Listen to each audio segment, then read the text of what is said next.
Welcome to the Jordan B. Peterson podcast. This is season 4, episode 40.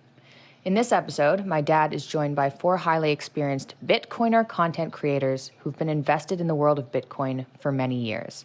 They spoke about the intricacies of Bitcoin, how it works, other cryptocurrencies, blockchain security, philosophical opinions on the utility of money, and ideal economics.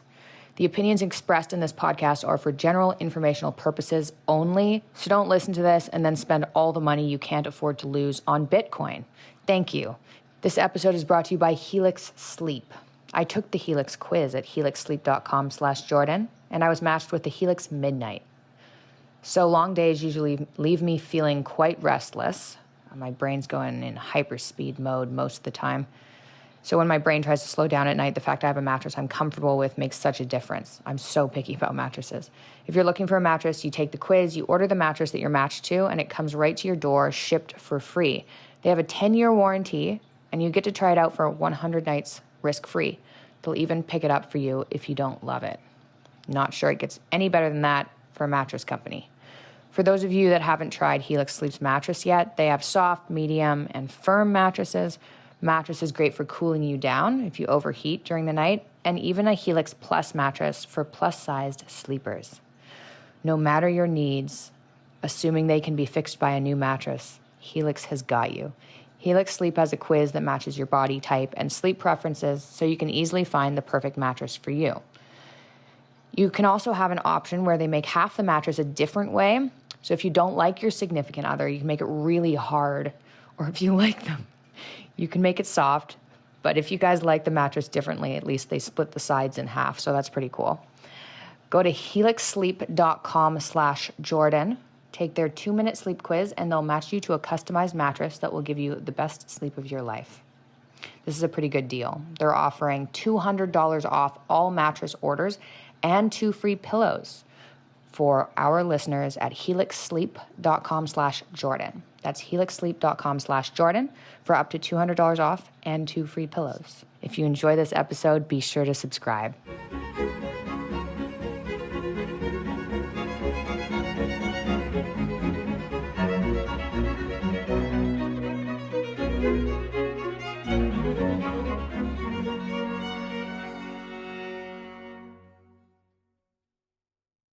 Well, hello, everybody. I'm trying something a little different today. I'm speaking with a book club set up by John Velas, essentially centering on Bitcoin, which is a phenomenon that I'm very interested in but know very little about. I ran across John's podcast partly because their book club also focused on my first book, Maps of Meaning. And so I looked up Gigi Durr, who's speaking with me today, John Velas, Richard James, and Robert Breedlove, who make up the 4 people in this particular incarnation of John's book club. I was interested in their thinking about Bitcoin, and I noticed they were also interested in Maps of Meaning, and so I thought we could try a free-flowing discussion. I haven't done a podcast YouTube video with 5 people before, so we're going to see how it goes, and hopefully we'll have an interesting discussion about money, about Bitcoin, about maps of meaning, about maps of value, about languages of value, about information, all of that. So I'd like to introduce Gigi Durr, John Velas, Richard James, and Robert Breedlove. And maybe I could start with Gigi, and you could just introduce yourself, and we'll move from Gigi to John to Richard to Robert. So Gigi, it's all yours.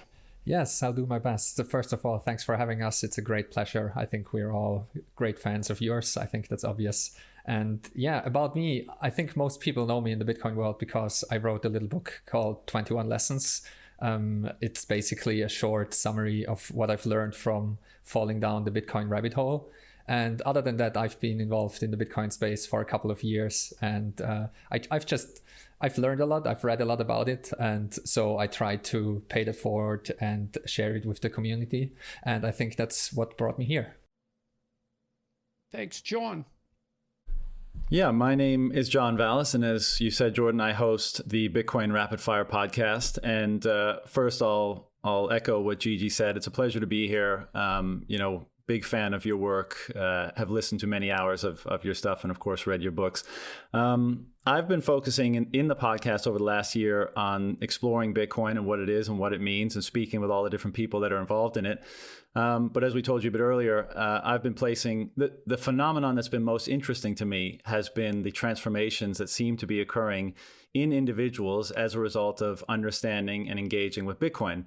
And it's a very peculiar phenomenon, of course. And so that's why I found it so interesting. And of course, I think there's the book Maps of Meaning, and part of the reason why we explored it in the book club is because I think that provides a framework for understanding that phenomenon better. So hopefully we'll get into some of that today. Yeah, well, part of the reason I wanted to talk to you guys was because when I started looking into what you were doing, I was struck by two things: that there seemed to be a psychological element to your endeavor, but also perhaps to Bitcoin and the Bitcoin community, such as it is. And then also, I was interested in your philosophical speculations about the domain of value. And so we'll delve into that. What have you noticed about individual transformation? And do you think it's particular to Bitcoin? And like, it's a strange thing to notice and to bring up. So maybe you could elaborate on that a little bit. Sure. Well, the answer is yes. And one of the interesting overlaps between your work and you and the changes that are represented in people that get involved in Bitcoin is I think there's a lot. There's a lot of the instantiation of a lot of the things you talk about are represented in the changes we're seeing in people that engage with Bitcoin. And of course, notwithstanding that your work generally, as it permeates out into the culture, is providing people with ideas to chew on, and that causes some degree of change. But what I've noticed in people in Bitcoin is that it rapidly accelerates this change toward taking more responsibility, as it were. Why do you think that is? Well, there's a couple reasons. And I think the other aspect, to sum up and not take up too much time initially here is that it changes people's time preference as well. It changes their relationship to time. And so the first, why I think that is it's a very peculiar thing, but I think the genesis of it is that Bitcoin allows you to own something and to allow you to exclusively own something for the first time ever. And that is the private keys to your Bitcoin. So it's an extreme form of ownership that is not represented in any other domain of life. It's an inherent property right. What difference do you think this idea of unique ownership makes? And then how do you relate that, or if you do, to a difference in time preference? And what does that mean? Well, for one, I would say that because it's the first time to experience something like that, it changes your relationship to responsibility. And I think one of the outcomes from that is it causes you to contrast that extreme form of both ownership and responsibility in that domain to all the other domains of your life where, let's say, there's a dependence that exists. And so this is kind of the idea of freedom that Bitcoin seems to engender, is that when you take complete sovereignty and control over the thing that most reflects, who you are out into the social world at the very least, and that is money. That is the emblem of your time and sacrifice, or what you gain rather for your time and sacrifice. Once you take control over that, I think it provides a very powerful impetus to look at other areas of your life and see where you might establish greater sovereignty and take the responsibility to do that. Another part of it is once you come into this space and you start to realize basically the impact of the current system of money that we use. And I know this is a term that you use and you reference in the book, but you begin to see how Bitcoin represents the information, let's say the truthful speech, that rectifies pathological hierarchies that evolved as a result of false money, as a result of fiat money, let's say. And I think you could broadly say that money is information regarding your own value hierarchies that you, when you use it, everybody you communicate. Else's. Right. Mm-hmm. And so when you use it, you communicate those. And to the extent that there's an intermediary or that there's anything that's distorting the fidelity of that communication, pathological hierarchies, incongruencies between what you're attempting to communicate and what you actually are communicating to that market, I think, emerge. And I think that was what I found interesting about the claims that you guys are making. And I wanted to have this discussion in part to evaluate that claim, to see if there's, to see how solidly developed that idea is, because it's a very interesting idea that in some manner, Bitcoin is provides an incorruptible language of value, preferable to gold, say. So maybe you have to buy the argument first that gold is preferable to a currency that isn't dependent upon something like gold. And that's also a separate argument. But you're making the case then that Bitcoin is superior even to gold. And so we'll go into that. What's your background, John? I started my career in finance. I lived in Shanghai, China for about a decade. And then whilst I was there, I got out of that because I didn't enjoy the incentives that, the behavior that came from the incentives in that industry. And I went into natural medicine and did a degree in that and worked in that capacity for a couple of years. And then all the while I had been interested in Bitcoin and studying Bitcoin. And in 2019, it just kind of became overwhelming. So at the time I was living in Thailand and I decided to start the podcast. And as everyone on this current podcast will attest, once you go down the Bitcoin rabbit hole, it's very, very difficult to claw your way out. You're attempting to find the bottom rather than back to the surface. So that kind of characterizes my pursuit since 2019. What's your background? So I have a heavy tech background. I studied computer science and I studied a little bit of physics, and I've been a computer programmer for the last 15 plus years. So yeah, I think that sums it up. I grew up with computers and I grew up online. And so I know a thing or two about distributed systems and those kind of ideas that are very helpful to make sense of Bitcoin. But still, it took me a very, very long time to make sense of Bitcoin, many years and multiple touch points, because I lacked the economic knowledge that is required to understand this beast. And so the last couple of years I read up on my economics and discovered Austrian economics, and that was most helpful to make sense of Bitcoin and what. Right, and so that's another touch point, because I've become interested in Austrian economics and going to be discussing Austrian economics with some Austrian economists. Well, they're not actually Austrian, but they're from that school. You also have a profound sense of sartorial splendor, just so that you know it. So, Hey, Michaela here, interrupting your podcast. This episode is brought to you by Bio-Optimizers. People underestimate how much better electrolytes can make you feel. Sodium, potassium, and magnesium. Bio-Optimizers have a product called Magnesium Breakthrough. I like it because there aren't any synthetic additives and preservatives. It contains all 7 essential forms of magnesium, and it can be taken on an empty stomach. Taking it without food in your stomach actually allows for maximum absorption, so it should be taken on an empty stomach. Magnesium can aid in detoxification, fat metabolism, increasing energy, helping you sleep, and reducing cortisol and your feelings of stress. I recommend trying Magnesium Breakthrough by Bio-Optimizers for at least 30 days to see how it will make a difference in your mood and stress levels. Tons of people are low in magnesium. This is a good product out there. Today you can get 10% off with a special Jordan B. Peterson Show coupon code when you visit magbreakthrough.com/JBP and enter code JBP10. All their products are gluten-free, soy-free, lactose-free, non-GMO, free of chemicals, fillers, and made with all whole, real, natural ingredients. And they offer a 365-day that's intense. Money back guarantee on all their products, so you don't have to worry about that. Increasing electrolytes like sodium, potassium, and magnesium can reduce hunger and make it easier to intermittent fast. If you take salt first thing in the morning, can help you wake up as well. If you're trying to ditch coffee, go to magbreakthrough.com/JBP and enter code JBP10, JBP10 to try their magnesium today. Enjoy the rest of the episode. Richard, over to you. Thanks very much, Dr. Peterson. So, yeah, my name's Richard James. I'm a filmmaker by trade, although in more recent years sort of have worked in other areas and just been running a small business in a completely unrelated area. But I've had almost a lifelong interest in economics, and I studied that through school and into university, but sort of fell out of love with it, I suppose. I kind of dropped out of economics at university, but yeah, maintained an interest in that. And then I also came across the Austrian School of Economics, and I found that to be particularly eye-opening. And it led me down this path of asking that question of what is money, and as we've already mentioned, gold plays such an important role in that. And I think that understanding gold is the first step to understanding Bitcoin. And so, in the last couple of years, I've sort of turned back to filmmaking and trying to link that interest to Austrian economics and Bitcoin.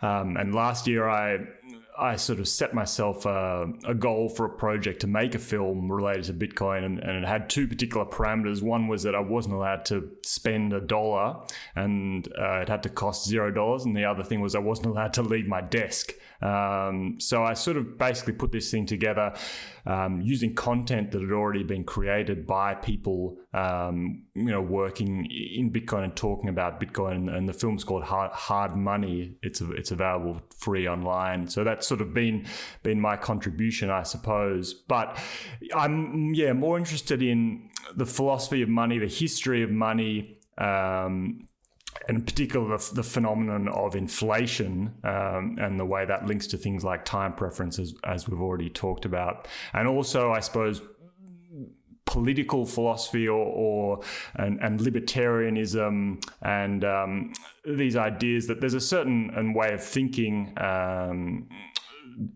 in Austrian economics called praxeology, which is about human action, and the way that really analyzing the way that people sort of pursue. It's very general in the way that they use means to pursue ends. Like that's the very first kind of axiom of the system, and from that we can draw a whole lot of deductions.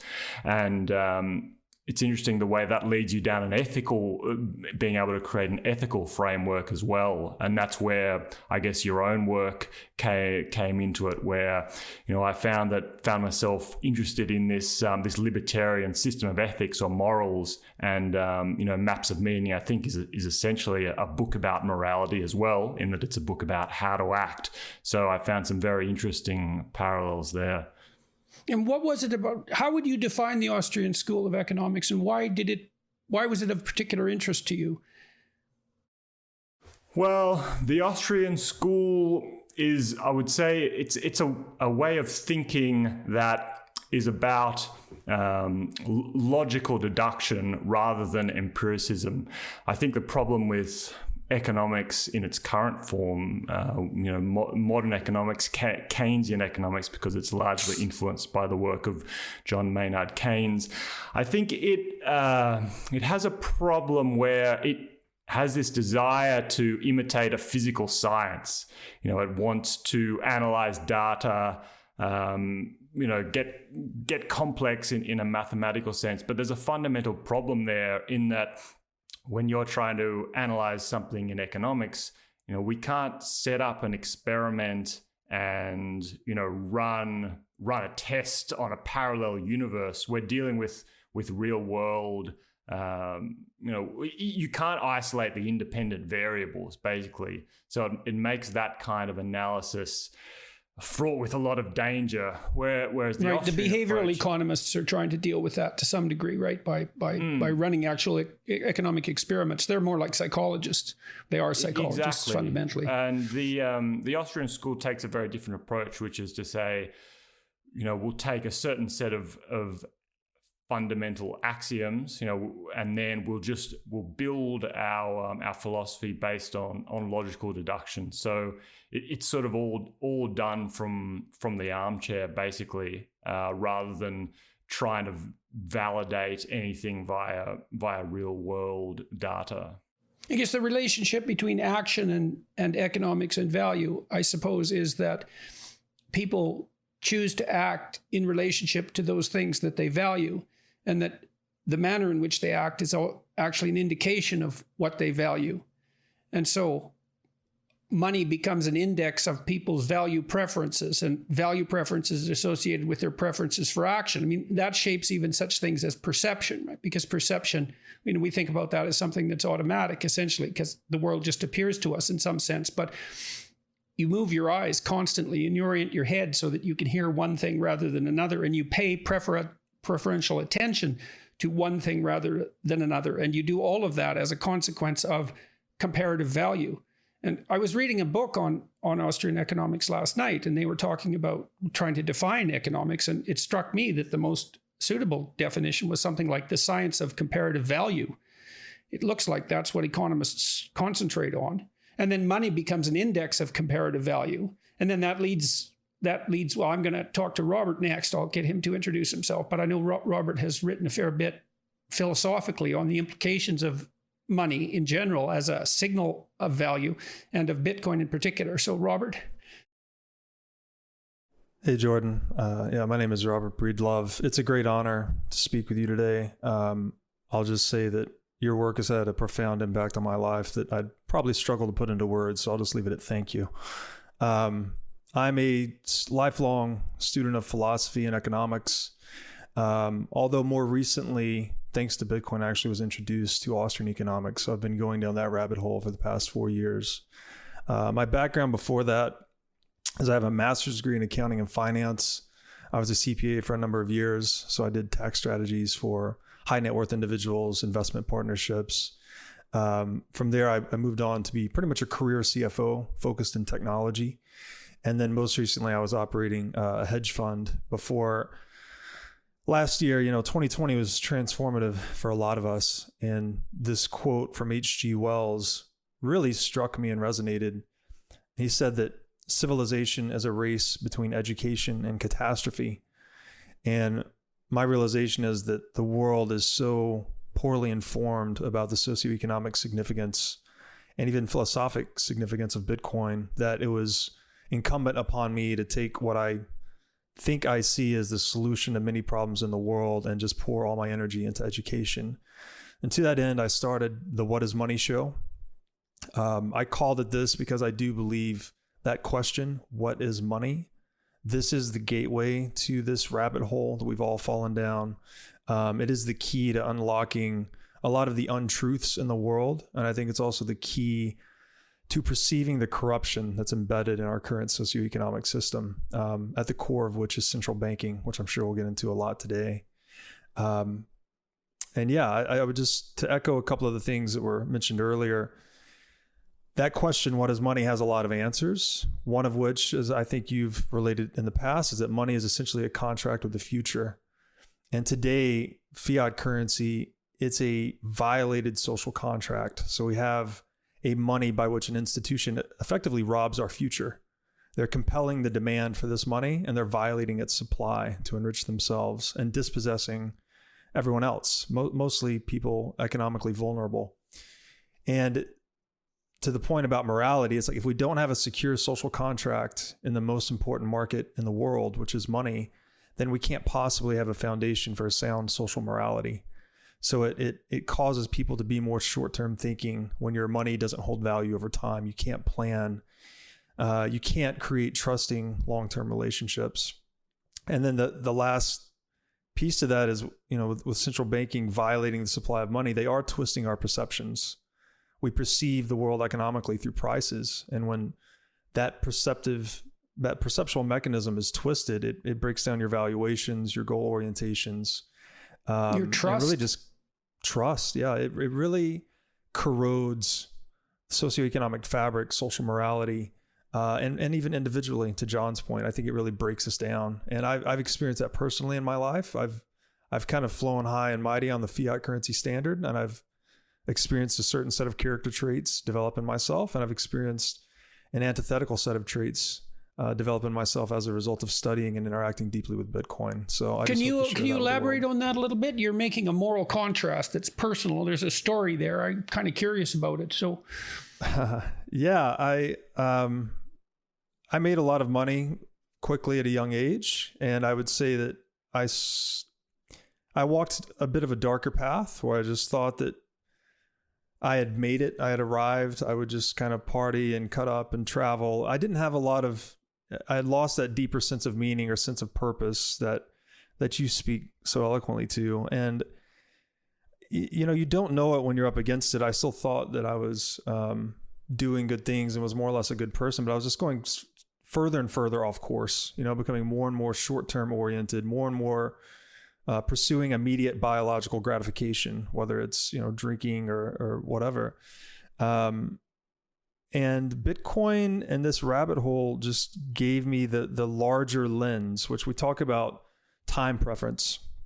And when we say lowering your time preference, what we mean is we're expanding your time horizons. So you gain a greater sphere of concern, let's say, beyond yourself. And that sphere is made up of space and time. And as you do that, you start to see yourself as increasingly a more humble and infinitesimal piece of the total picture. But somehow it also enriches you to want to really dig into whatever gifts you have and give back to the whole picture. And why do you think the fiat currency versus Bitcoin issue is relevant to that conundrum? We could say it in the very severe original state of nature, where we're all just cavemen running around trying to eat and have shelter. That is an environment with a lot of scarcity, right? There's a lot of economic scarcity because we haven't begun to trade. We haven't created the division of labor and specialization that creates wealth. And I would argue that fiat currency, because it generates arbitrary inflation. So it's artificially magnifying prices in the world. It's increasing prices when prices should be declining as we get smarter. It's actually magnifying the perception of scarcity in the world. And I think that contributes to social divisiveness, up to and including things like cancel culture and other things we see in the world today. I really believe that artificial central bank induced inflation is a corrosive moral cancer on society. And I think we underestimate. Okay, so let's get some terms straight so that everybody knows what we're talking about. So maybe we start with fiat currency. And Gigi, I'm going to pick on you next because I want you to give us a technical description of Bitcoin, if you would, and then we can start exploring its psychological and philosophical implications. So let's talk about fiat currency. Contrast that with a gold standard of Bitcoin, and then let's talk also about central banking and inflation, and just flesh that out so everybody knows where we're at. That's for you, Robert. Sorry, that's for Robert. I'll get Gigi. I'll turn to you for the technical description of Bitcoin. So you'd like me to start with central banking? Sure. Yeah, so to give the very high level description, again, the answer to what is money has many questions or many answers, but one of them is we could say that it's a device for moving value or expressing value across space and time. And historically, it's a technology, right? The free market selects what the best tool for the job is. That's true for essentially every market in the world today, but we've never allowed that to be the case in the realm of money. And the best approximation of that historically was gold. So if we understand that as a technology, money needs to fulfill 5 critical properties. It needs to be divisible, durable, recognizable, portable, and scarce. And I'll gloss over a lot of history, but essentially monetary metals best satisfied the divisibility, durability, recognizability, and portability properties of money. And of the monetary metals, gold was the most scarce. And scarcity of money, so what scarcity means is when demand outstrips supply. But what's unique about money is that demand always exceeds supply. There's never enough. People always want more money, right? It's not like you're going to reach a certain amount of apples in your kitchen and you're satisfied with apples. There's always more demand for money. So we could say that money always has this scarcity property inherent to it.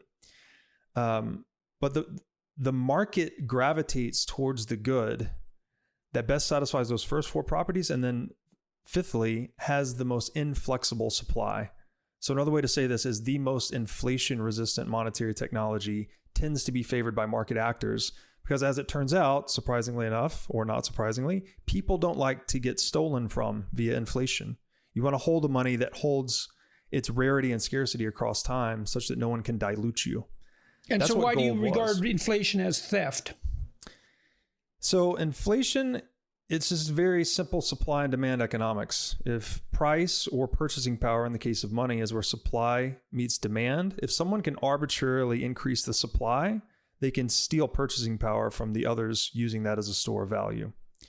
So that's why, again, gold was selected on the market because there was sacrifice necessary to obtain gold. You had to expend time and energy to dig it out of the ground, such that in this game theoretic selection of money, everyone could trust that no one could arbitrarily violate the supply of gold. Because if they could, they would just print gold if you could and steal value. Dilute it with silver or something like that, which happened on occasion. Which they did. Yeah, they've counterfeited gold and any number of things. The problem with gold, though, essentially is that it was great for holding value. Again, back to our original definition, money is a device for moving value across time and space. So gold is excellent at holding value across time, but metals are pretty poor, especially for a globalizing society, at expressing value across space. They're very heavy and difficult to move. They're expensive to move, expensive to secure, et cetera, et cetera. So this is where paper currency was introduced. By abstracting gold into a paper currency, we could now increase its transactability across space. And so long as it was redeemable 1 for 1, right? 1 unit of currency for 1 ounce of gold, for instance, then it maintained its ability to express value across time as well. So we're basically augmenting this free market selected technology to make it more transactable across space and time.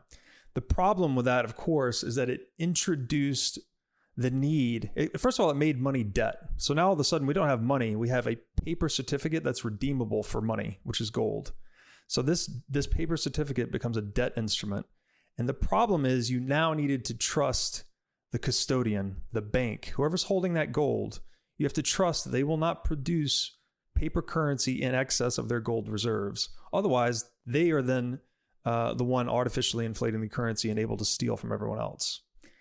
And as it turns out, again, money's like being the most important technology in the world. The temptation to manipulate its supply has proven historically to be essentially irresistible.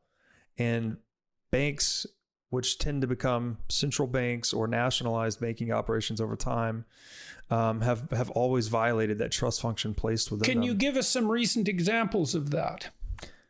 Well, sure. In 1971, the infamous Nixon shock, he took the world off a gold standard.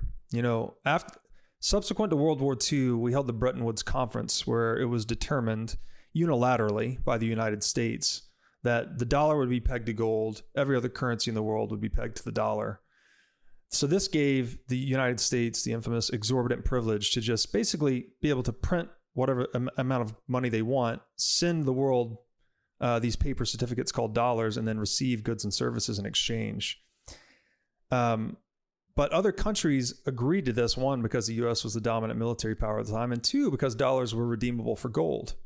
But from between 1944 and 1971, it reached a point where enough countries had lost faith in the dollar that they were asking to redeem their currencies for gold, that Nixon decided to spontaneously close the gold window. So he just moved the world off of a gold standard onto a purely fiat currency standard.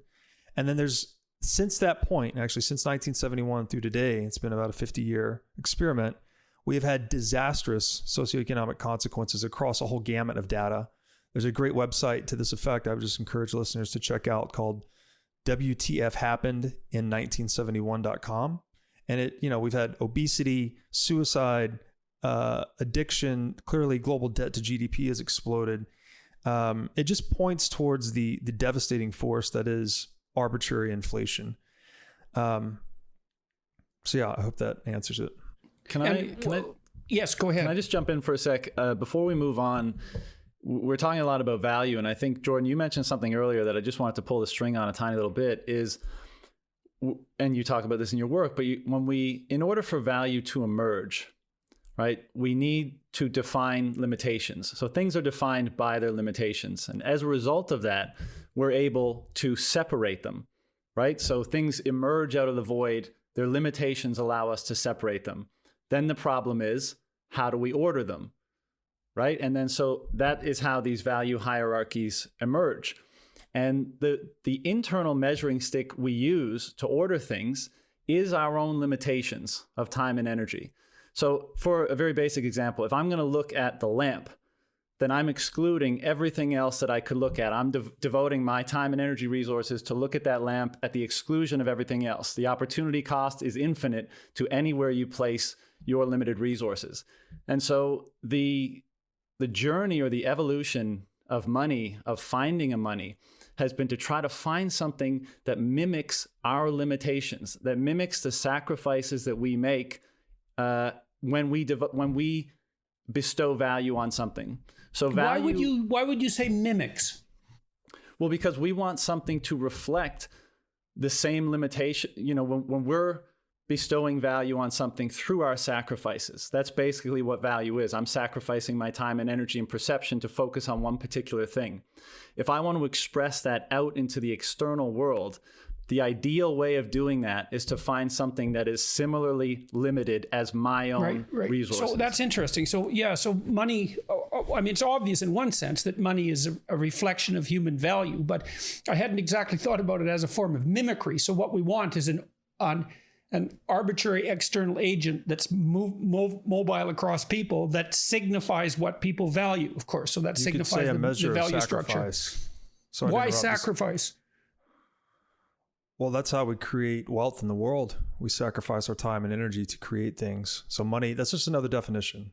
I didn't mean to interrupt, but money as a measure of sacrifice. Okay, Gigi, let's go to you now and let's fill in some of the gaps about Bitcoin per se. Do you want to fill us in about what it is and why you think it's significant? What's revolutionary about it? I'll try my best, and I'll try to link it to what's just discussed. Like we always try to zero in on something that doesn't just melt away and that we can use as money. And historically, as we just discussed, gold and silver, precious metals, were very good at that because gold is virtually indestructible. And it's also very scarce and invisible and so on and so forth.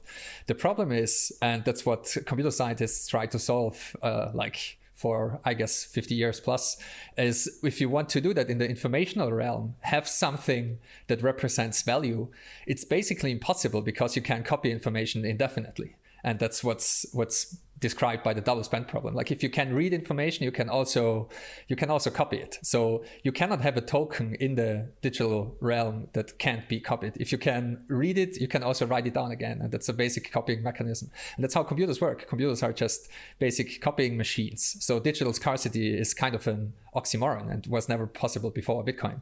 And also in Bitcoin, like the way that Bitcoin works, it doesn't produce anything that can't be copied. Everything in Bitcoin is copied all the time, and you can copy every aspect of it. And there's also nothing that is really encrypted. It uses encryption technology, like cryptographic technology, but it doesn't really encrypt anything. It only uses digital signature schemes to make sure that the ownership of things is clear. But you can read everything in Bitcoin. It's completely plain text. That's why we also say it's speech. It's you can basically print out how Bitcoin works and put it in a book, and you can actually read it, and you can feed it into another computer and just spin it up again. And also the output that Bitcoin produces, this ledger which records who owns what, is completely plain text. Like you can make sense of it by just looking at it, kind of. And so we have this problem that historically we found physical artifacts to represent this value. Gold coins, for example. And the gold coins, they speak for themselves. Like whoever has the gold coin is in possession of this value, the stored value. Someone else put work into it to extract the gold first and foremost. And after exchanges, you know that whoever earned this gold coin or also stole it, like it doesn't matter. Whoever has this bearer instrument, whoever has this gold coin is in possession of some value and can redeem it, go to society and redeem it. You can, like, whatever goods and services you want to have, you can exchange your gold coin for that.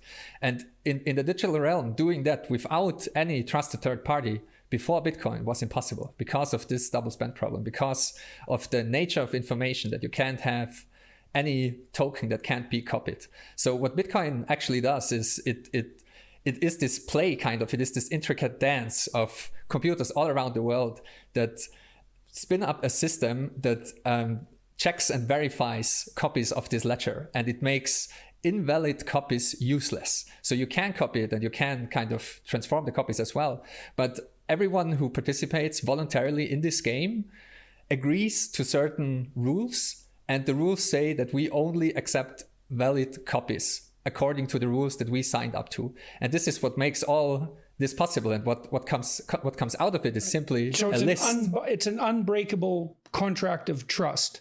Yeah, it's like unbreakable is a really big word, and everything in Bitcoin works kind of probabilistically, including like cryptography itself. It's basically, it makes use of an asymmetry that some problems in our universe are very hard to solve unless you know the exact solution to it. So that's basically all like the root of all cryptography. Like if I know the secret, I can decipher the message instantly and very easily. But if you don't know the secret, you will have to guess every possible secret. And this is where this asymmetry of power comes from. So cryptography is inherently defensive. And this is what Bitcoin makes use of as well. Like if you don't have my private key, you cannot spend my Bitcoin, period. Like the heat death of the universe will come first before you will be able to do that. And this is the power of Bitcoin. So can you get extremely simple and describe what Bitcoin is? Yeah, that's the 21 million Bitcoin question. I'm afraid there is no simple answer. Like the best I can give you is it's basically, you can think of it as a shared Excel sheet, like a shared ledger that simply attests to who owes what to whom. Like it has a list of, these are the 21 million Bitcoins that we have, and John owns some and Robert owns some, and it's a list of transfers. So it's a list of transactions. And if you add all this up and make sense of all the transactions, it's the what is recorded is from the genesis of Bitcoin up to the present moment, everything that happened in the Bitcoin ecosystem. And so that's what makes it trade exactly and ownership. That's what makes it so trustworthy. It's like it's a computerized accountant. It's keeping track of who owns what and who owes who what, and it's distributed everywhere so no one can corrupt it. And you can't get access to anyone's store because their key is encrypted in a way that makes it impossible to break. It's because everyone holds their own keys in the best case. Like I hold my own keys and you don't even know, like you can't associate my Bitcoin addresses with myself. That's also why I'm an invisible man. So a lot of Bitcoiners take care about their privacy, and that's a big topic in the Bitcoin world as well.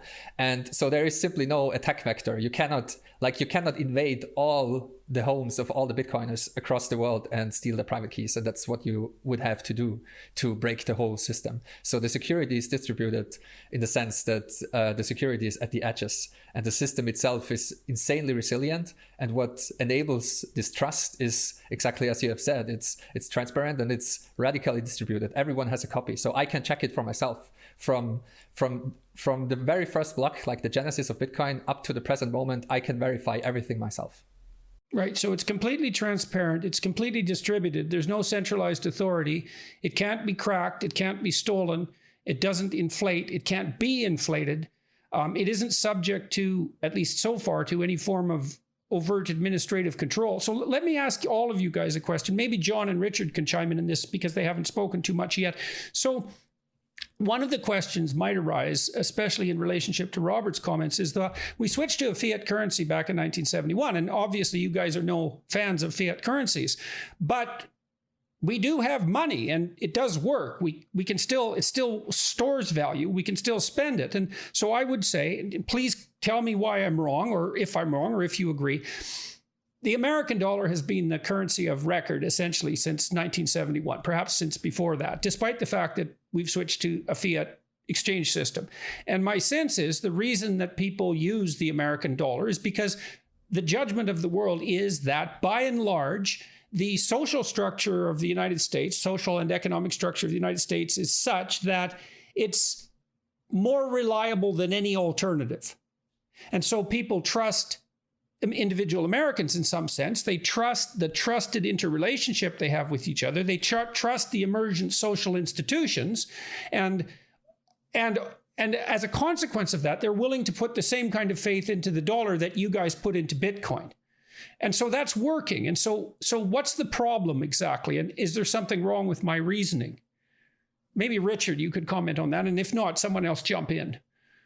Well, I think we can make a fundamental distinction between a money that is chosen by the free market and a money that is forced upon someone by the use of the threat of force, which is essentially what the US dollar is and any other fiat currency.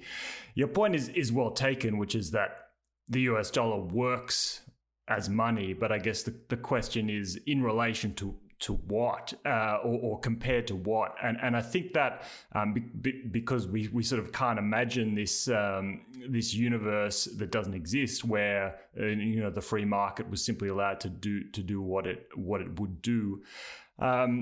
So there's two problems with the US dollar. One is that it's basically it's imposed by this legal tender law. So in the United States, and yes, the United States has economic and political dominance, and that extends around the world. But citizens in the United States aren't free to transact in money that they choose. If I wanted to make a transaction in gold, I'm legally not allowed to do that. I'm not allowed to denominate a contract in gold. And I'm also, in a technical sense, prevented from saving my money in gold. And that's really because of capital gains taxes. If I want to use gold, for example, to protect my savings from debasement, because slowly but surely the value of the US dollar does decline over time. If I then want to go and use that saved money to actually make a transaction, because I'm legally obliged to, I have to pay a capital gains tax and sort of give back to the state the value I've tried to save. So I think, there's a utilitarian dimension. So you wouldn't regard you wouldn't regard necessarily any increase in value that pertained to investment in gold as an actual capital gain. You'd be more inclined, I may be putting words in your mouth, I hope not, but you'd be more inclined to think of that as a hedge against inflation. And so not an increase in wealth, but an actual maintenance of wealth, because gold hypothetically is more reliable than the dollar, or you could make that case. So exactly correct. And this is the thing, is that holding gold is yes, technically it's not an investment because there's no return. But the other interesting thing is that things that we put our money into these days that are investments, such as real estate or shares and things like that, most people are only doing that in an effort, not to earn a real return, but only to sort of offset the loss of value that comes from the slowly depreciating currency. So, that's part of the problem of having a currency where the supply constantly inflates, is that people aren't able to simply save money in a simple sense. They're not able to hold money. They have to take that money and invest it and take on the inherent risk in investing simply to maintain their purchasing power over time. And then that's basically, that purchasing power is taken away from them again when they try and rotate out of that investment back into money. Okay, so let me ask you a question about that. So maybe I could make a case that, because we're all interdependent, whenever I generate wealth, I generate it as a consequence of my interdependence with other people. I wouldn't be able to do it on my own. I'm dependent on the infrastructure. I'm dependent on the government. Or at least I have the advantages that those things provide me. And so could I not make a case that if I've managed to accrue a substantial sum of excess capital savings, that it's reasonable for the rest of society to expect me to allow some of that to inflate away as a tax on my hoarding, as a consequence of the fact that part of my wealth is generated as part of a shared endeavor? Because, you could posit a wealth tax, right, that might address inequality, so that there's a 2% wealth tax or something like that on fortunes over $500 million. And so they decay with time to restore that hoarded wealth back to the general community. What do you think of an argument like that? Well, the problem, a lot of this comes back to, we have to go right back to first principles about what we think about the nature of the government or the state. Like, do we think that institution helps or hinders? Do we think that institution can actually redistribute resources in a way that's fair and equitable? And can it do that efficiently? That's almost an entirely different question. I tend to be very skeptical of what the state can do in that respect, and I think that freely acting individuals would possibly be able to do a better job. So you have you basically have a free market response to that objection, that the free market is going to do better as a calculating device. Absolutely. And the only other thing I'll quickly say before I think handing over is that the problem with using inflation as a redistributive method is that it actually unfairly works against the poorer people in society, because those that have wealth, you're talking about a wealth tax or that sort of happens through inflation. But the way that it generally plays out is those people who are wealthy, they don't store their money as dollars, they store it in assets, and those assets appreciate in value as a result of the inflation. Whereas those people who are living on fixed wages, salaries, living week to week with a bank balance, because they're spending a larger proportion of their money on goods and services, they're the ones who are actually most unfairly targeted by inflation. So it actually has the effect of increasing inequality. And why do you guys have any faith in the idea that there is actually measurable inflation? Because is it reasonable? I don't understand inflation. There's a basket of goods and services that are calculated. The price of them is calculated every year. But what's in that basket of goods and services seems to me to be a relatively arbitrary choice. I mean, what makes you think that there has, in fact, been objectively reliable inflation, say, over the last 30 years, given, for example, that many manufactured goods and so forth have got dramatically cheaper? Now, I know housing in many places has skyrocketed, to a tremendous degree, but do you really feel that the currency has become corrupted, and that you can, and what do you rely on to make that case? What data do you rely on? I could jump in here, I think. I would say unquestionably debasement of the currency. It is an arbitrary harvesting of the economic surplus a productive free market economy is creating. So as an economy gets more efficient, it generates more wealth that's passed back into to market actors in the form of declining prices. So we're getting smarter at making chairs, smarter at providing services, electronics, all these things. But by printing money, you're basically stealing claims on that economic surplus and doling it out arbitrarily. So we could say another way to think about this is that the free market itself, as you've described, Jordan, it's a distributed computing system. So we all have our 120 bits per second conscious attention span.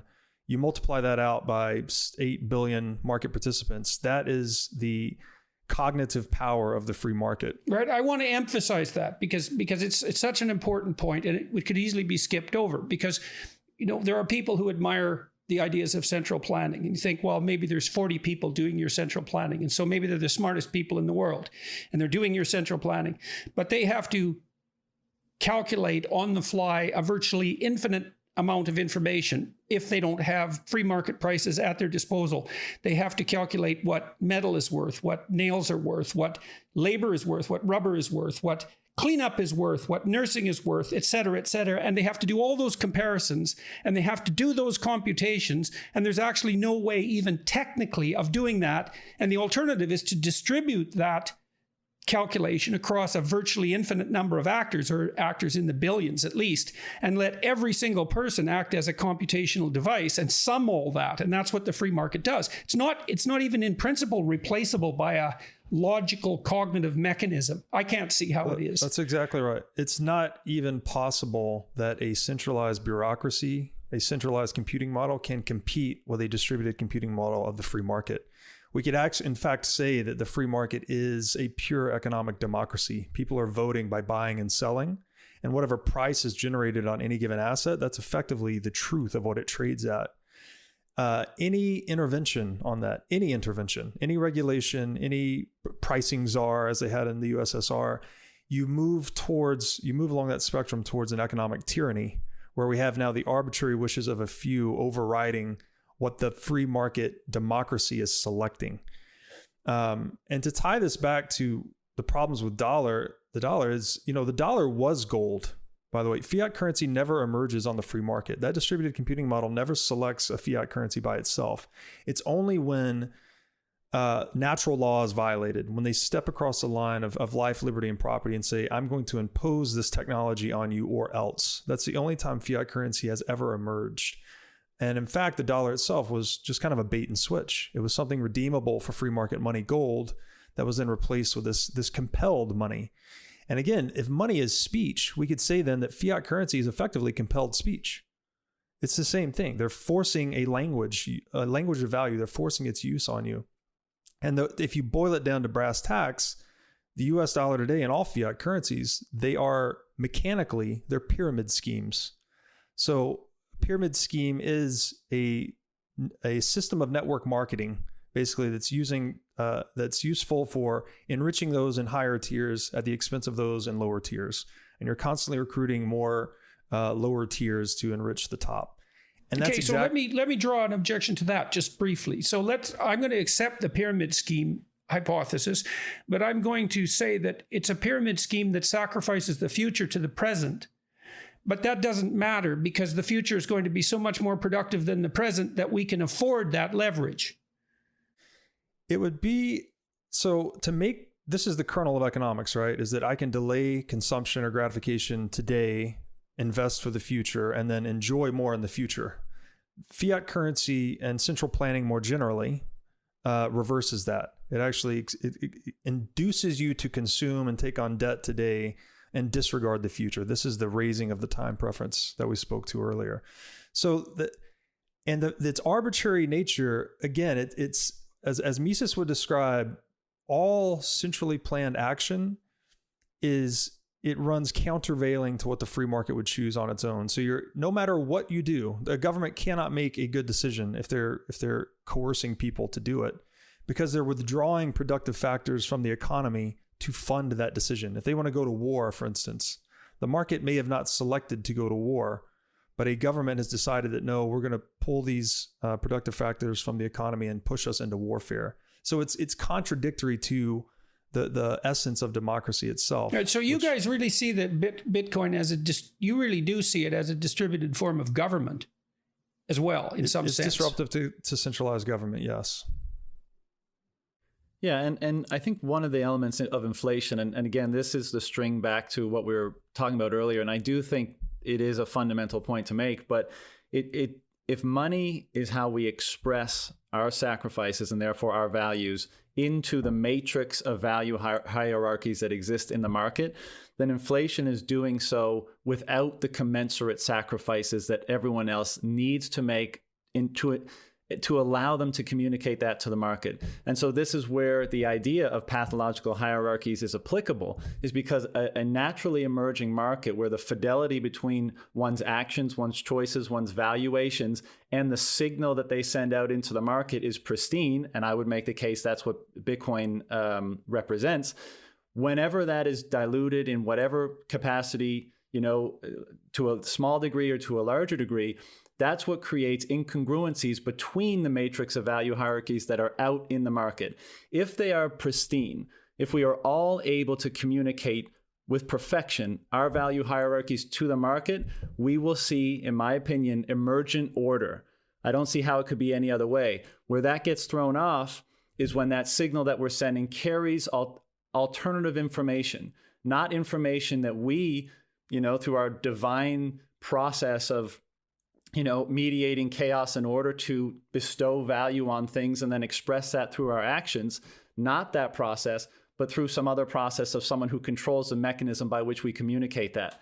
And so inflation is changing the relationship between the matrix of value hierarchies without the commensurate sacrifices, and that is what creates pathological hierarchies, and that's what creates, you mentioned, the inequality and the divisiveness and stuff. Why do we allow this? We're not going to degenerate into conspiratorial thinking, and I'm always wary of any conversation that involves they, an external actor. Like we've allowed this as a global community, and if what we've done is flawed in the manner that your analysis indicates, why have we allowed it to happen? I could say who benefits, and we could go there to begin with.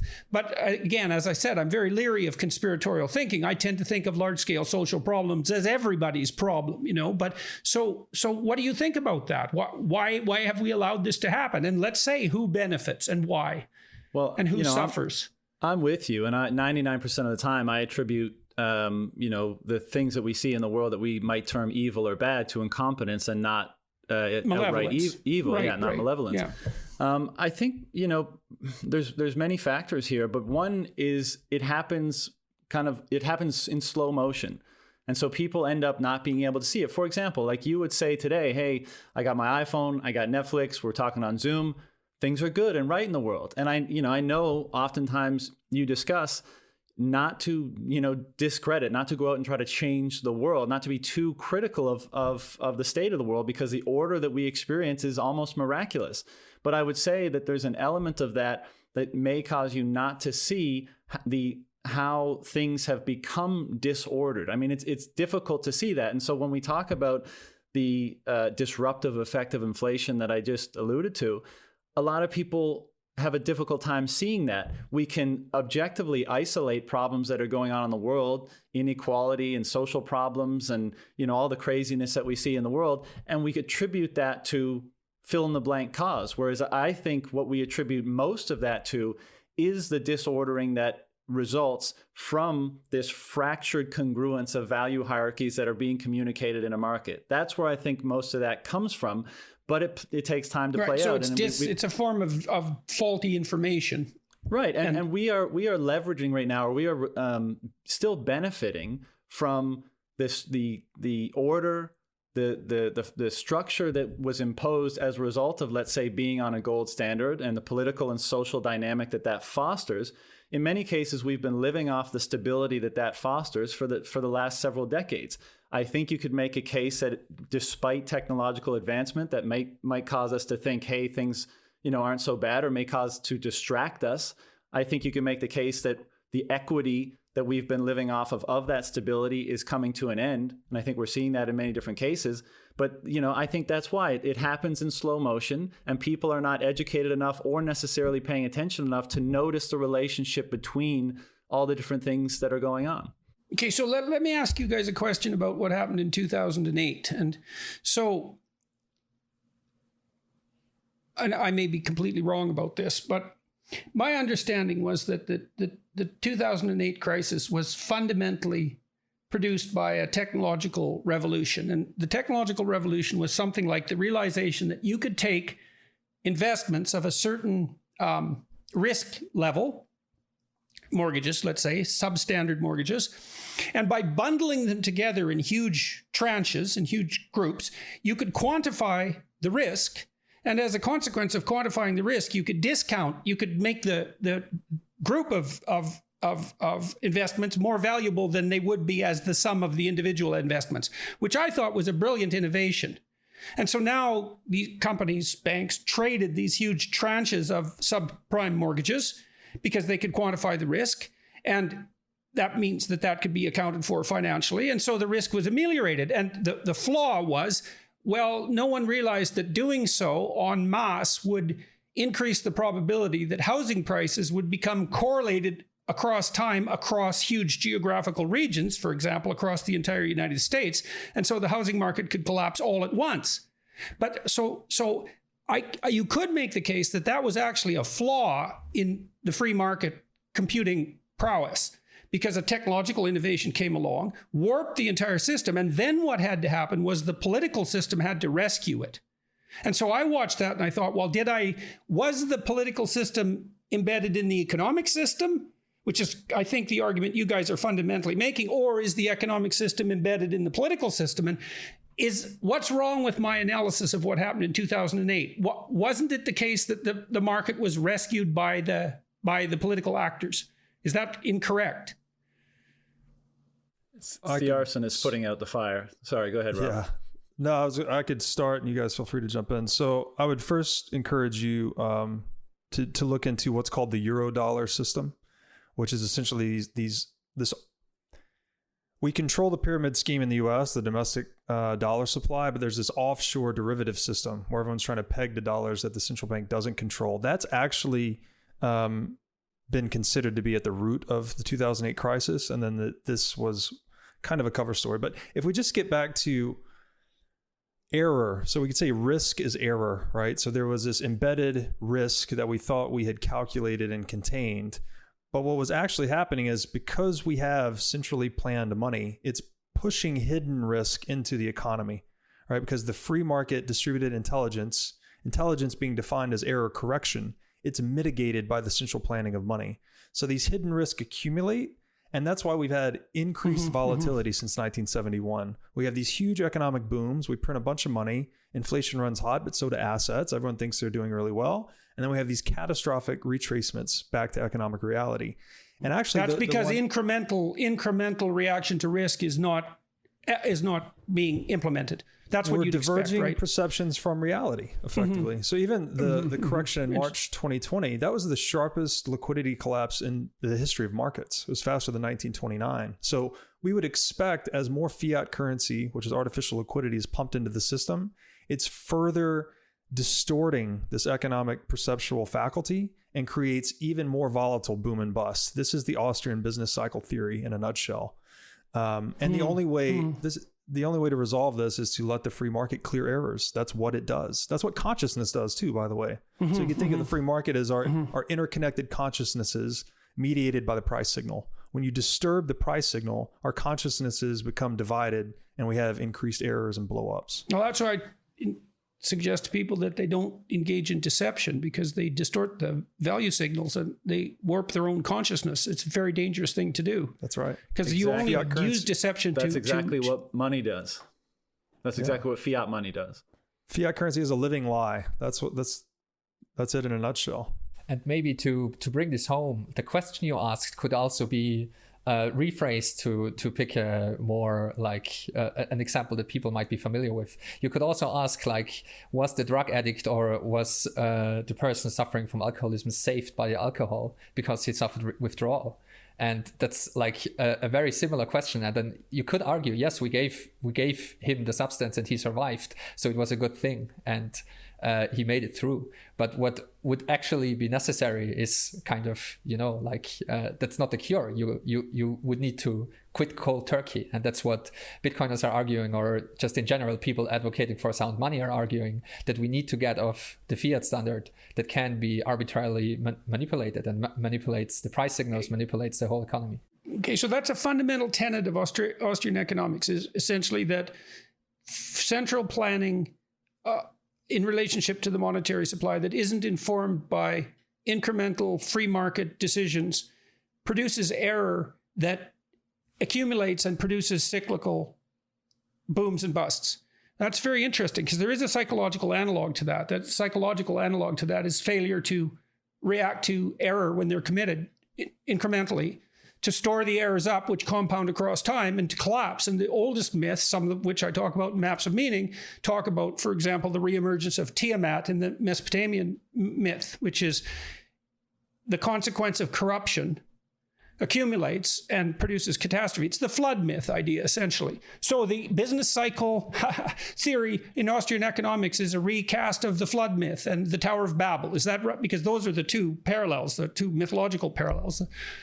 Tower of Babel is administrative overload, essentially, and the corruption of systems, and the flood is, the catastrophe, the downside of the natural catastrophe, I would say. So yeah, well, I think you hit on one of the main points of this discussion generally, is that truth is represented across scales. Maybe that's a part of the definition of truth, is that you can see it across scales. It's represented in different forms. It's certainly part of the definition of deep truth.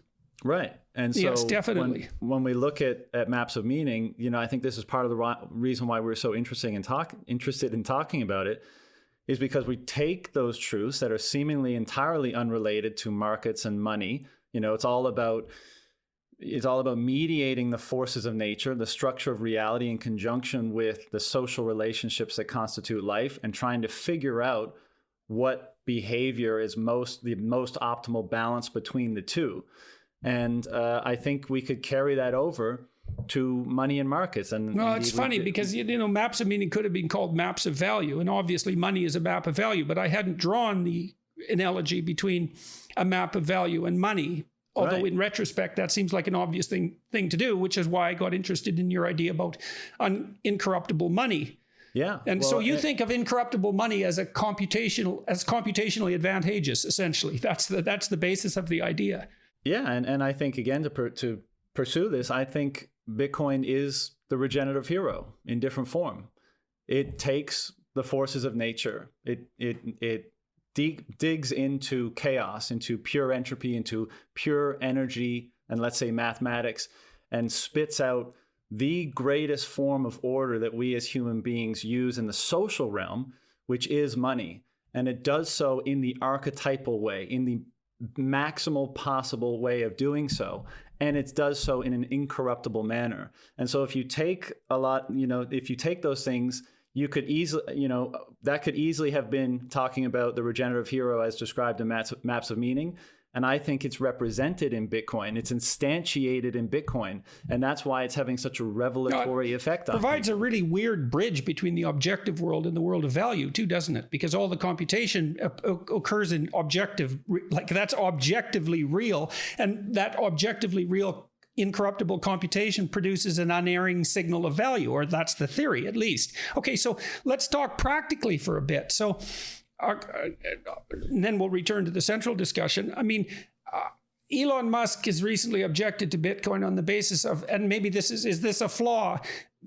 Bitcoin becomes more and more expensive to produce as we proceed through time. And the consequence of that is that we do, in fact, use up more energy, or at least that's in one form, which is computational energy. Maybe we gain that back and, efficiencies within the market itself. You could argue that. But what do you think about Musk's recent decision with regard to Bitcoin? I would love to jump in on that because I have written about that extensively. And I think what you said is exactly right, that Bitcoin is a map of value, so to speak. And what's so interesting about Bitcoin is that Bitcoin is both the map and the territory. And as I've said before, in the informational realm, we cannot link we cannot link the map to the territory. You cannot do it. Like if you have something in the real world, writing something down about it, you will always have to trust the person that wrote it down. And what's so ingenious in the world of Bitcoin is Bitcoin uses the only thing you can do with information, which is to transform it, to anchor it to the real world. So this is what proof of work does. That's what the energy expenditure is for. And the energy is used for various things. So it's used to secure the system. It's used to distribute new coins. It's used to make sure that the history becomes incorruptible. So it also secures the past. So it does a couple of things. It also makes sure, it even decentralizes time itself, which sounds kind of weird, but it's very hard to keep a decentralized system synchronous because of relativity and other effects. So if you wouldn't have something like physical proof of work, you would need to trust a central authority in terms of time, because the order of things, like the order of transactions, needs an absolute order of time. And all these things combined are solved by the proof of work system that Satoshi Nakamoto introduced. And so the energy expenditure, the basic question becomes, once you realize that, the basic question becomes, is it worth it? And society in general, that's the question. Society in general asks this question about all kinds of things, like, are cars worth it? Are smartphones worth it? Is the internet worth it? All these things, they take up a lot of energy. And Bitcoiners argue that Bitcoin is definitely worth it for the sound money aspect alone. Musk is determining by fiat that it isn't. Well, instead of letting the market decide, it's very hard to decipher what Musk meant with his recent comments, because Tesla is still holding a lot of Bitcoin on their balance sheet. I think it's about $2 billion worth in Bitcoin, and they don't intend to sell any. And so, it's a political game to. So let me ask you this. If you guys are right, tell me if I'm leaping somewhere I shouldn't be here, but what should happen is that whatever energy is expended in the production of Bitcoin and the maintenance of the system should be more than recouped by the increased efficiency of every system that used Bitcoin as a transactional device. And so the net energy, there'll be a net energy gain, not a net energy loss, if you calculated it across the entire system. And so it's a mistake just to look at the cost of generating Bitcoin in the absence of considering the efficiencies that Bitcoin would produce. And the same is true for gold as well. You know, like it takes a lot of energy to extract gold from the ground. And historically, society in general answered this question in the affirmative. Yes, it's way worth it. Like it's worth to dig this up. And right. But there were limits, right? Because once the ore becomes insufficiently rich, at some point you stop refining it. So there's a limit. But according to your logic, at least, the limit on the energy expenditure that Bitcoin produces should be produced by the market response to Bitcoin, not by some fiat judgment about whether or not it's like ecologically sustainable, because that's just a guess. And the best indicator that we have for ecological stability is going to be cumulative free market decisions, even though those aren't necessarily very good. They're better than anything else we could possibly generate rationally. And just to clarify one point, and then I'll let Robert dig into this. Bitcoin doesn't take energy because the production of Bitcoin takes energy. The production of Bitcoin, it's an emission schedule, so it's constant. We know when the last Bitcoin will be mined. It's going to be around in 2140, and it doesn't matter how much energy you expend. It won't go quicker. It won't go slower. So if you dig harder for it, it will be harder to find. And if you stop digging for it, it will get easier to find. So that's the genius invention of the difficulty adjustment. So there is no one-to-one link of Bitcoin production and energy expended. The energy is used for different things, for its security, for example. And Robert, I think you want to say a few things. Yeah, I'll try to dovetail and tie some things together. So the general tenet here is there is no value in money without sacrifice. There has to be an energy expenditure to secure the supply of money or the network of money. That's what ensures against its corruption, basically. Mm-hmm. And if we zoom out, it wouldn't cost anything. That's right. And someone would just arbitrarily suck value out of it by printing it, right? That's what the central bank is designed to do. So if we zoom out a little further, we could say the entire purpose of the world economy is to increase collective energy efficiency. That's why we are trading and specializing. Yep. That's what profits are, actually, right? It's an indication that we've energy provided, we've satisfied a want more efficiently. And that rewarded profits to the entrepreneur that then invites more competition, more production, et cetera, et cetera. So back to John's point, the entrepreneur, this is the individual element that courageously faces the chaos of nature, right? With his skin in the game, his own capital plans, et cetera, trying to convert it into good and useful order. The entrepreneur is the living hero myth. And that's what the free market honors. It honors the sacrifices that entrepreneurs go out into the world and make for us, whereas something like a bureaucracy is antithetical to that. So to get back to your point about why central banking, how did we allow it to happen? I boil it down to this, is that even the entrepreneur, he's pursuing something for nothing. He's trying to find a way to satisfy wants more cheaply, more efficiently, to enrich himself and to enrich others. That axis you talk about between chaos and order, good and evil, right? We're all pursuing something for nothing, but there's a point where you can cross that axis into the domain of evil, where it's intentionally harmful to others to benefit ourselves. I think that's what central banking has done, right? It's the entrepreneur wants something for nothing by figuring out how to provide a good or service, but so does the central bank. But it's crossed that divide to where it's actually economically harming others to give its shareholders, its private shareholders, a perpetual economic free lunch. It has no sacrifice in the money creation process. It pays a dividend to undisclosed shareholders. It's a parasite on the productive economy, effectively. And I would say that no one is better than their incentives. Right? It's not like, how did we let this happen? It's like there was just an attack vector on gold. There's technological shortcomings of gold that allowed it to be corrupted. That's how we got the central bank built on top of gold. So I think by introducing Bitcoin, a money that's really hard to steal in terms of inflation or confiscation, it pushes us to be more hardworking as a society, because that is the only profitable strategy. We become entrepreneurial. Whereas if money is easy to steal, like it is under the central bank model via inflation, we slide towards kleptocracy, right? And that's what you see. Even Elon, he's very close to the fiat currency. Yeah, I like the we terminology a lot better, because it does, you make a case there. You make a case for a kind of technological inadequacy, is that as a species, we haven't been able to generate a sufficiently incorruptible language of value. And that has produced all sorts of negative consequences, some of which you're outlining. It's a problem that we all have. Okay, so practically speaking, guys, Bitcoin, it's not easy to spend. You can't go into a store and spend it. Like, it doesn't have that portability that you described, Robert, as a cardinal element of a necessary currency. And it isn't obvious to me that it's been rapidly moving in that direction, but that may be a mere consequence of my ignorance.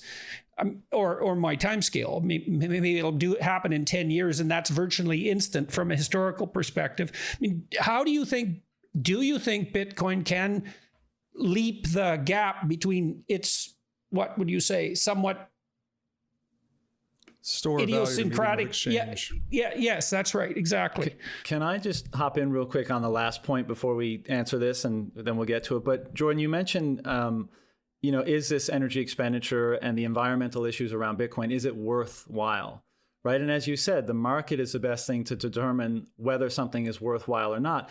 I tend to think of our impact on the planet not as the planet in isolation, but as in human flourishing. I mean, isn't that what we should be looking at when we talk about the environment? Not just is the natural world harmed in some way, but is our relation... Well, otherwise we're just talking about maximizing someone's ideological perception, right? Exactly. This is what the environment should be. Right. So I think our question should be, what is basically the ratio between the consumption of resources and the human flourishing that it nets?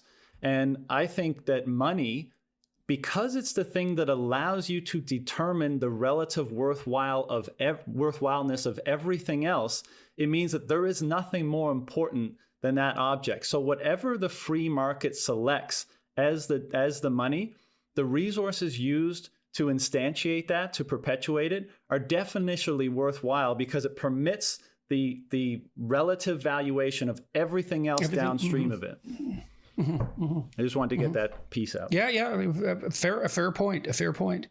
If I might jump in terms of you can't go to the corner shop and spend your Bitcoin, I would say, that's a fair criticism, but that was true 20 years ago for e-commerce and other technologies. So it happens gradually then suddenly. That was the same criticism, was what am I going to do with a smartphone?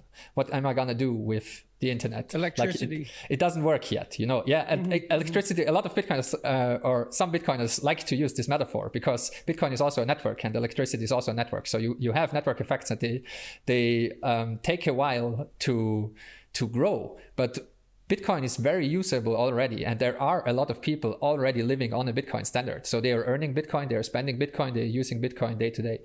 Currently, because we are still in this early adoption phase, and Bitcoin is an exponential technology built upon other exponential technologies, so it lives on the internet and it uses smartphones and other devices that are exponential in nature to propagate itself, then it will just take a while until it is ubiquitous. But I think also it is unstoppable, just like the internet was. The internet dematerialized all kinds of things, and it just took a little bit to play out. And Netflix wasn't possible from day one, and video Zoom calls that we are having right now weren't possible from day one. And very similarly, Bitcoin is evolving and building itself up in layers.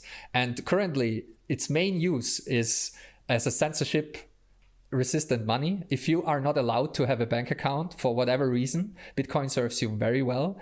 And if you want to have a long-term store of value, Bitcoin is an excellent choice of store of value as well. And just look at the data, historically, year over year, Bitcoin compared to the US dollar gained 200%. So if you put some money in Bitcoin, if you have done that in the past, you are better off than having money on the bank account or under your mattress because of the inflationary nature of fiat currencies that we discussed. And I think it will just continue to evolve just like the internet did, and people will find it useful for various different reasons. And now you regard it as unstoppable. And so on what basis do you make that claim? Why do you believe that? Bitcoin is pure information. It is pure information, and also the system that is running it, the asset itself, is pure information. I can store 12 words in my head and I have Bitcoin in my head, literally. So it is very useful in that regard. That's what makes it what makes it virtually resistant to nobody can take it away from you. If you secure it properly, Bitcoin has certain properties that allows you to make sure that you and only you can spend the Bitcoin. And on the system side of things, the Bitcoin network itself, it's just computer code. And so it's just information. And we as a society are very good at making sure that important information that various people regard as important, survives. So we often like to compare Bitcoin to other informational texts, just like the Bible, for example, that outlast empires, because it is very hard to destroy pure information if it is distributed well enough. And the whole reason for the Bitcoin system to work in that complicated manner that it does is because it maximizes decentralization. It maximizes censorship resistance. The whole idea of the Bitcoin system is to build something that they can't stop, and it doesn't matter who they are. So it's to build a system that we as humanity can't stop. Exactly. Right. To build a system that we can't. Well, so that's kind of an interesting conundrum there too. You kind of ask yourself, there's no shortage of dire science fiction predictions about the buildings of systems that we can't even stop. Downsides to Bitcoin. Well, how about the facilitation of criminal activity, underground criminal activity, for example? And like, if you guys put your heads together and you had to critique Bitcoin as a social danger, what would you say? Oh, there's definitely the criminal element, which seems immediately relevant. I would say it's the same as with every powerful tool. Like a chef's knife is a very dangerous weapon, but you can also prepare beautiful meals with it. And we have to kind of make sure to wield these powerful tools directly. But it's also kind of, like the genie's out of the bottle. We kind of have to, just like with the internet, like the internet and every other technology before it, it's just a tool. It can be used for good and bad. And there's plenty of crime facilitated online as well. And, like I don't even want to go into bank robberies and cars that were early adopted by bank robbers so that they can run away faster. So I think that would be my answer to that question. And Jordan, just very quickly on that one, in your writing and such, you detail how the religious traditions, particularly Christianity in our case, have informed the legal system. And one of the very special ways that it's done so is that it sanctifies the sovereignty of the individual, even if that individual has obviously committed a crime. They are given the right of due process. They are presumed innocent until proven guilty. And this is a technology that fundamentally sanctifies the sovereignty of every individual. And what they choose to do with that sovereignty is their choice. Yes, right, as a but society, you guys you're also account. making a case, all of you, that the very act of Bitcoin sanctifying the sovereignty of the individual is actually tilting individuals towards doing something good rather than something bad. That it's not just neutral, as Gigi was laying it out, that there's an intrinsic ethic to Bitcoin that is more likely to tilt it in a positive direction, which would be a more powerful rejoinder to the Bitcoin equals criminality criticism. So the question is that, that's what I'm trying to wrestle with here is, okay, so let's accept your proposition that Bitcoin is an incorruptible currency. And that seems fair enough. I mean, I can't come up with an obvious rejoinder to that. And then, so that means that we have an incorruptible language of value that enables us to make better decisions. Well, we do use money to make decisions. I mean, sometimes when I'm trying to decide whether I'll do one thing or another, I'll do the thing that makes more money because I can't decide any other way, right? It's an obvious way of picking one thing over another when they're relatively commensurate. Other people seem to value it more because they'll pay more for it. So it's actually helpful as it's a helpful cognitive tool, pricing, obviously, because it simplifies decision-making to a tremendous degree. So it's integrally involved with decision-making. You could make the case that in an economy or in a market that's properly constituted and structured, i.e. people's expression of their values is not corrupted, that you following that signal of something being more financially rewarding is moving toward the good. Because the good is the aggregation of so all. that's really what's at the bottom of this, as far as I was concerned. That's what got me so intrigued by what you were thinking, because that's an unbelievably radical claim. And it doesn't apply if the money is corrupted. That's right. You're basically saying that you could rely on an incorruptible currency as an unerring signal of value. So you're doing all your computation externally. You know, in this new book I wrote, Beyond Order, I made the case that a lot of our sanity is distributed. Like, we tend to think of ourselves as organized within. That's part of the psychoanalytic tradition, the psychological tradition for that matter. We sort of keep ourselves sane if our psyches are well structured. But a lot of the way we stay sane is by interacting with other people. And the signals they send us and that we respond to keep us sane. And you can see we're all going off in all sorts of weird conspiratorial directions as a consequence of being locked down under COVID for so long, because everybody's brains we haven't been subjected to enough social correction for a while because we're isolated, and we all go kind of off the rails as a consequence. So if the value language is incorruptible, then you can externalize your cognition, and you can rely on the market almost completely to make decisions for you. So you'd buy the cheapest car, for example, all other things being equal, because the calculation would have already been done for you. I mean, there's going to be a bit of individual idiosyncrasy, but fundamentally, the greatest reward would be climbing the value hierarchy of the market in aggregate. And then the question becomes, what is at the top of the value hierarchy of the market, of the collectivity of all people? And so then, in my opinion, yes, that allows you to outsource some of your cognitive load and determine where you should deploy your resources more easily. But I think that also allows us to contend with what is. And if we can do that, then I think we can solve our problems more easily. And of course, the market is a massive component of identifying those things. And I think it empowers us to say, which is a huge part of your message, is when we see things out in the world that we don't like or agree with, our action is what changes those things. Our contribution to that market to nudge or shift the matrix of value hierarchies in whatever way is how we affect is the best way we can affect change. Well, we do affect change because we buy things and then there's more of them. I mean, we do have that impact every time we make a purchasing decision.